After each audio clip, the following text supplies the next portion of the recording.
ഇന്ന് ഇവിടെ ചക്കക്കുരു മാങ്ങയാണ് വയ്ക്കാൻ പോണത്. മാങ്ങ എന്ന് പറയുമ്പോഴത്തേന് ഞാൻ ഉപ്പൊക്കെ ഇട്ട് തിരുമ്മി ഉണക്കി വെച്ച മാങ്ങയാണ്. അപ്പം ഞാനത് കുറച്ച് നേരം വെള്ളത്തിലിട്ടു, നല്ലോണം 2 തവണ കഴുകിയിട്ട് വെള്ളത്തിലിട്ടതിന് ശേഷം ആ വെള്ളത്തിന് നല്ലൊരു പുളി ഉണ്ടാവുമല്ലോ, അതും കൂടി ചേർത്താണ് ഞാൻ ചക്കക്കുരു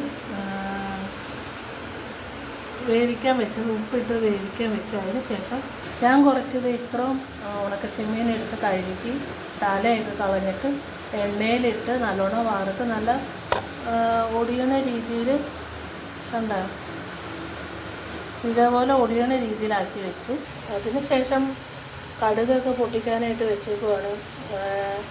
ആ എണ്ണയിൽ തന്നെയാണ് ഞാൻ കടുകൊക്കെ ഇട്ട് സവാളയൊക്കെ കുരുകുരാന്ന് അരിഞ്ഞ് ഇതിനകത്ത് ഇട്ടിരിക്കുന്നത്. ഇതിനധികം മുളക് പൊടി മഞ്ഞൾപ്പൊടി ഇട്ടിട്ടുണ്ട്. ഇനി ഇതൊന്ന് മൂക്കാനായിട്ട് നോക്കാം. തേങ്ങ അരപ്പൊക്കെ എടുത്ത് അരച്ച് വെച്ചിട്ടുണ്ട്. നമുക്ക് ഇനി അത് ഒഴിച്ചു കൊടുക്കാം. നല്ലോണം മൂത്തിട്ടുണ്ട്, അപ്പോൾ നമുക്ക് ഇതിനകത്തേക്ക് ഒഴിച്ചു കൊടുക്കാം.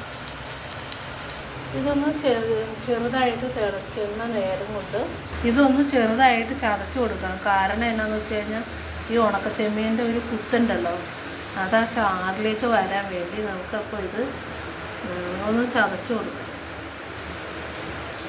അങ്ങനെ ചെറുതായിട്ട് ഒക്കെ ഒന്ന് ചതച്ചൊക്കെ കൊടുത്തിട്ടുണ്ട്. അരപ്പൊന്ന് തിളയ്ക്കാൻ വേണ്ടി നോക്കി നിൽക്കുകയാണ്. ഇപ്പം ഞാനിത് ഉണ്ടാക്കുന്നത് വിറകടുപ്പിലാണ്. തിളച്ച് തുടങ്ങിയിട്ടുണ്ട്. ചക്കക്കുരു ഇട്ട് കൊടുത്ത് എന്നിട്ടൊരു ശകലം വെള്ളം ഒഴിച്ച് കൊടുക്കണം. ഇപ്പോൾ ഉണക്കച്ചെമ്മീൻ ഇട്ട് കൊടുക്കാം. ചക്കക്കുരു മാങ്ങ റെഡി. Okay, by.